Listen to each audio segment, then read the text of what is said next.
Hello, everyone, and welcome to Thorough Newspaper Analysis, which is brought to you by LawSikho. So, today we will be discussing two articles. The first article is from The Hindu, which is titled as The Last Straw is Being Further Disabled. So, in this article, the rights of the prisoners that are disabled or that have any kind of physical or mental disability or in a way challenges has been discussed, and what are the various conventions or sources through which they can be given their rights. And second, the article is from the Indian Express, which is titled as JNK's Roshni Act, who it helped own land and why it has been scrapped. So basically, this talks about that what do we mean by the Roshni Act, and recently it has been scrapped. So what are the causes behind scrapping this act? And thirdly, we have the news and flash column, which in which we have our news points that are more important for our prelims exam. So if you're also preparing for judicial services examination, you can have a look at the LawSikho courses that we have for you. So we have the Lord of the Courses, which is the judiciary test prep course. The link to this course is available in the description box below. And from the landing page of this course, you can download free study material for yourself as well. And also the PDF of the slides that we use in this discussion will now be available in our Telegram group. The link to our Telegram group is also available in the description box. You can check it out that as well. With this, let's see that what is the multiple choice question for the day. United Nations Standard Minimum Rules for the treatment of prisoners are also known as, firstly, Nelson Mandela Rules, second, Mahatma Gandhi Rules, third, Abraham Lincoln Rules, or fourth, none of the above. You can write down your answer in the comment section below. So this is the descriptive question for the day. What is JNK's Roshni Act? Why was it scrapped recently? Discuss. So once we are done with this article for the day, you'll definitely be able to get the context of this question. With this, let's see the first article for the day, which talks about rights with prisoners with disabilities. Now, as we know that there have been many precedents, there have been many fundamental rights as well, and also there are other rights and acts also which deal with the rights of prisoners. As we know that the very famous Sheila Barse case, which was Sheila Barse versus Union of India, also talked about the rights of prisoners. But even if we talk about the prisoners, there is another class that is at an even worse that is in an even worse situation, that are the prisoners that have disabilities. Now imagine that there is a prisoner who is not able to avail rights, and now imagine a situation wherein this prisoner is also disabled. Now this could be any kind of physical disability or mental disability or even both, or any other kind of disability which makes the life even more challenging for that particular prisoner. And now, in such a scenario, it is very much important that the justice system in India or the prison system in India they have the required minimum resources to cater to these prisoners, because obviously we know that we are punishing these people for some kind of offenses they might have done in their lifetime. But still, as taking the humanitarian law into our regard, and also to consider that these are also humans and also the citizens and the persons, so that is why we need to give them equal rights, at least in context with the other prisoners. Recently, why at all we are discussing this question is that recently the NIA, which is the National Investigation Agency, refused Stan Swami's request. Basically, he's an 83-year-old man, and he's now currently serving, he's in jail, he's in prison. And the very reason why he's suffering with the disability is because he is suffering from a disease called as Parkinson's disease. So basically what Parkinson's disease is, it is a kind of a nervous or a brain associated disease, due to which the movement of body becomes very difficult. Now it can be vary to in different people. Many times a movement in the hands get restricted, sometimes movement in the face or facial muscles or expressions get very limited or restricted, or sometimes even the whole body gets affected due to it. Now, in such a scenario, this prisoner, this person, Stan Swami, he had requested for a straw and sipper because it was difficult for him to intake any kind of liquid or even water for that matter from normal system, like we have a simple glass or other water bottle for that matter. So that is why he needed a kind of straw or sipper so that he could intake food and other liquid items. But the NIA refused this basic minimum thing which he asked for, stating that it did not have the same as a resource. Now, if we consider a straw and a sipper are, like, in a general sense, they're not such a big, thing to be arranged, but still Stan Swami was he was refused this basic commodity. With this actually makes us more aware, and we should also understand that what are the rights of the prisoners with disabilities. So, according to the UN Convention on the Rights of Persons with Disabilities, it applies to both detainees as well as the prisoners. Now, what is the difference between detainees and prisoners? For example, if there is a person against whom some FIR or some case is going on, but the judgment has not yet been given against that person, but still, due to for the purpose of law or for keeping the witness or the uh, evidence is safe or stuff like that, that person is simply detained in the police custody or anything like that. So this would be a person who would be called as a detainee, and prisoner obviously is a person against whom the sentence of imprisonment has been announced, and so he is serving his imprisonment or term of his prison. So the obligation, so basically this CRPD, which is the UN Convention on Rights of Prisoners and with Disabilities, it applies to both the detainees as well as the prisoners.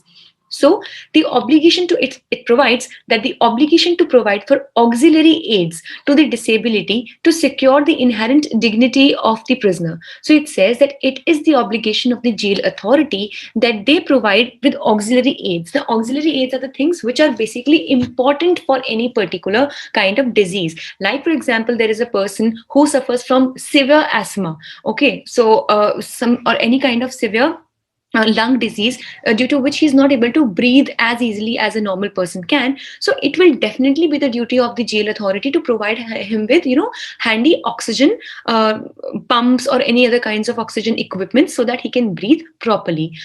Similarly, for example, if there is a person who is suffering from severe case of diabetes, okay, sugar for that matter, so if he has to take insulin shots, so it is the duty of the prison authority to make these insulin shots available to him. And similarly, if we talk about this case of Stan Swami, wherein he is suffering from Parkinson's disease, so if because his body is also restricted, the movement is restricted, so these basic facilities should be made available by the jail authority. So the CRPD is completed by Article 10 of the International Covenant on Civil and Political Rights. And then again, Article 10 of the ICCPR also provides for the similar things. And that is why it becomes obligatory for the authorities to provide these basic things. And then according to the Nelson Mandela rules, which were approved by United Nations in 2015, it was given through these rules that it make all reasonable accommodation and adjustment to ensure that prisoners with disabilities have full and effective access to prison life on equitable basis. So basically on the international level, we have two major conventions or major two sources to give rights to the prisoners with disabilities. So the firstly is the UN Convention on the Rights of Prisoners with Disabilities, and the other one is Nelson Mandela rules. And also we can quote the International Covenant Article 10 on civil and political rights as well. And if we talk about the Indian laws or the Indian constitutional laws which are available, Article 14, yes, right to equality, and Article 21, which is right to life. It is available to everybody. Now, it does not matter whether that person is serving prison or he's a normal free citizen. Yes, obviously, because see, we don't have to take them absolutely, because obviously if a person is serving in his jail term in the prison, so obviously a part of his right to life and liberty is hampered, and basically it is not actually hampered also, but it is rightfully taken away by the state in the larger good of the public. But still, if we talk about right to life, even this prisoner, unless he has been declared to be given capital punishment or death sentence, he has the right that to get all the basic minimum required things which he needs for his life to be taken care of. And then secondly, Right to Persons with Disabilities Act 2016. So it was enacted to give effect to the CRPD. So basically, because India also is a signatory of this convention, so to bring this convention on the national land, the Rights to Persons with Disabilities Act 2016 was brought in the picture, and also enjoins the state to take necessary steps to protect persons with disabilities from being subjected to degrading treatment and take necessary measures. So that is why it is very much desirable that every person, specifically who is suffering with a disability, is treated equally with the other people and is provided basic requirements or basic necessities by the authorities. With this, let's discuss the second article for the day, which talks about JNK's Roshni Act. So basically, the JNK administration has recently released a series of lists of alleged beneficiaries of the Roshni Act 2001, which is now scrapped. The reason why Roshni, it is named as, commonly known as the Roshni Act, was basically this act was brought into picture to raise the resources for hydroelectric projects. So because obviously hydroelectric projects would lead to more of electricity and thus more light, so that is why this act was known as the Roshni Act. But now this act has been scrapped, as it has been found out that political leaders and bureaucrats were the one who have been those who were given the largest share of the lands. For this, we need to understand that what actually was the Roshni Act. So this was actually passed by the then National Conference, which was led by Farooq Abdullah. And the very purpose of Roshni Act 2001 was to give ownership to people in possession of state land. So basically, many times, as we know, that there is a difference between ownership and possession. For example, I'll give you a very, very simple example. There is a huge land, and you are actually working on this particular land. You are growing some kind of crop or anything. So you are in possession of this land. But it cannot be said with surety that you are also the owner of this land. Basically, the person who is in the possession is the person who currently has the control, or with whom a particular thing at this point of time is. But the owner is a person who actually has the other rights regarding to this land. For example, the right to alienate, the right to sell the property, or the right to use that property into various other methods or manners.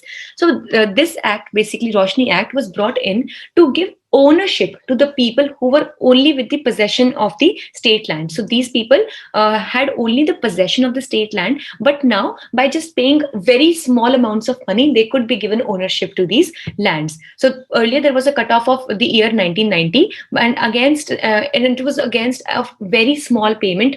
They had to only pay, and they could actually get the ownership of this particular land, of which they only had possession till now. And then in 2005, the cutoff year was extended to 2004 and then to 2007. So basically, it actually was increasing the ambit of the people who were holding the state-owned lands. So in this case, the free ownership was also given to people who were the farmers on the agricultural land. So because as we know that many were only paid farmers and they did not have the ownership of the state land, but many of the agri fields or the farmers were also given free ownership of these lands. Then, as per the government figures, ownership rights were transferred for 44,912 canals in Jammu district only. So canals basically is one of the measures of the land, like we have hectares or acres. So similarly, because as we know that in local territories, many a times local units of measurements are used. Sometimes they use killa, sometimes they use bigha as well, if you know, in Hindi is commonly. Then we have acres, we have hectares, yards, and stuff like that. So canals is also one of the units which is used commonly in the Jammu Kashmir area. But the very reason why Roshni Act has been scrapped is because it was seen that this act was highly misused by various politicians and bureaucrats, and the beneficiaries who had to be the people who were actually in the possession of the land, and it was actually done to do a two-way benefit. That firstly, the state would also get some kind of funds coming from these land, and secondly, the people would also get an ownership, which would definitely increase their economical status. But ultimately, what was done was that many bureaucrats and politicians misused this land, and they got the lands transferred on their own names. Now, maybe in the names of their family members or somehow or in some or the other way. So it led to a lot of corruption, and also a very famous scam, which was the Gulmarg land scam, also took place in this due to this act. So that is why the J&K High Court has given its stance on this act. So in October 2020, the High Court declared the act as illegal, unconstitutional, and unsustainable, and it has held all the allotments as void ab initio. Now, this is one act we have to notice this point over here, that it has worked both in the retrospective as well as the prospective manner. Now, how retrospective? Because all the allotments have been held void ab initio, which means that since the time from the very beginning of the very agreement of the ownership of the land, it is totally void. So there will be no legal backing now to the people who have transferred land through this manner. and in the prospective manner as well. Like for example, there have been some applications that have been that the government has received for granting the ownership under this act. Now these applications would also now be brought as nullified, and these applications would also not be enough to give the ownership to these people, and thus any kind of ownership transfer through this land, be it before or after, will not be allowed. And also, the High Court, J&K High Court, has ordered CBI probe into the transfers of ownerships and sought actions against the bureaucrats who were actually who were involved in the corruption activities. So that is why it is important for us to understand as to what was the Roshni Act and what were the basic reasons behind scrapping down this act. With this, let's see what do we have for news in flash today. Tree rings in Brahmaputra Valley. So as per a recent study published in Nature, it is a very famous journal related to science, and science itself is also a very important journal.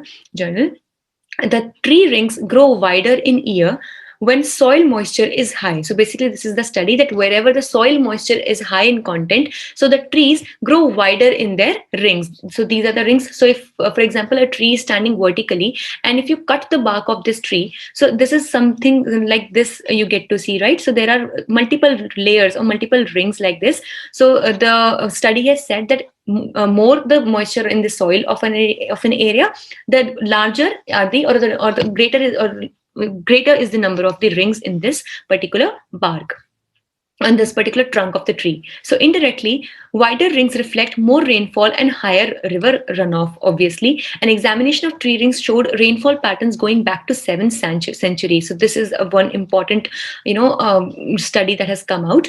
So the existing projection is based on the observations of the rainfall pattern. So this is an important thing to understand, that what is the relation between soil moisture and the width of a particular tree. So this was all for the day. We hope it was a good session for you. Thank you so much for staying tuned with Law Seekho.